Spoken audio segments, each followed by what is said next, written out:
It's been a good long while since I made a video about the truck, and a lot's changed. I got a comment on one of my old videos this morning. I was like, you know what, I might as well do a video of how the truck sits now and what's going on with it. So we'll do a little walk around of the setup now. It's no longer naturally aspirated.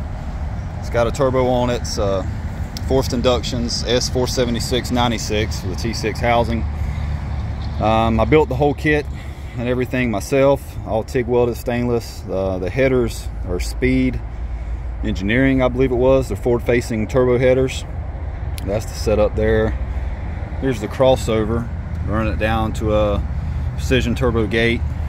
Here's the turbo setup in here now. You might be able to see a little bit better from the front through the grill. So it sits in there.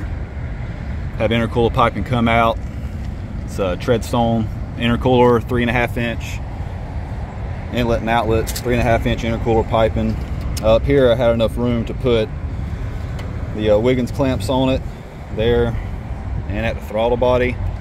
I'm still running the stock short block, stock bottom end 6.0 I had in it last time. So this is pretty much what's all new up here.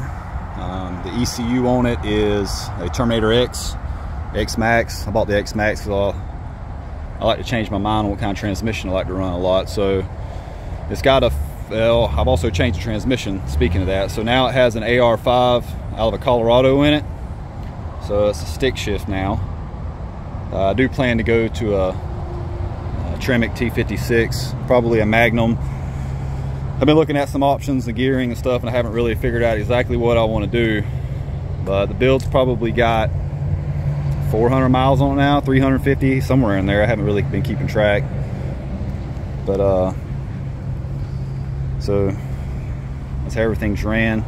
Fuel system is a -10 feed line, -8 return. It's on E85. The fuel system setup as far as the pumps go is I have a Warbo 450 single in a Blazer tank underneath the bed. And then I have this surge tank down here. I don't know how well you'll be able to see it. So I got the surge tank here. It's a Deutschwerks 5.5 liter. It's got two Warbo 450s in the tank. One runs all the time with the main tank for feed and return, and the other one comes on under boost. Changed up the dash setup. It's no longer decoded digital. I now have a Holley Pro dash and everything in it. Give you a little start up to walk around and see what it sounds like now. Still got to work on the tune a little bit, but it's getting dialed in. I got it on 5 pounds of boost right now. Still got to get a boost controller so I can turn it up and control it through the ECU and all that stuff.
So that's pretty much it. Like I say, E85 out of the pump, sitting about 79% ethanol content. There's no muffler or anything on it. It's just straight pipe. 4-inch exhaust down, dumped before the axle. Nothing too crazy, but it's a huge upgrade over what was in it.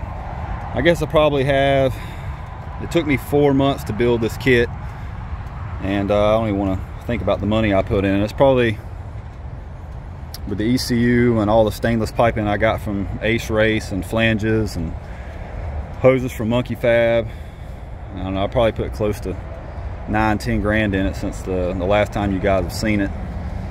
There's some interest on it, and I really haven't been up on making videos here lately, so I figured I'd shoot something to show you what it looks like right now and what's going on with it. I got some stuff to come.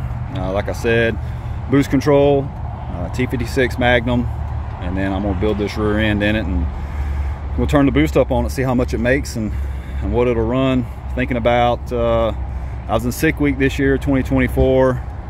Thinking about getting in it next year. We'll see where we're at with it as far as the transmission rear end goes, and try to make more videos on it if anyone's interested. If you have any questions, just reach out to me, message me on YouTube, and I'll hit you back. I usually read those things. So, all right.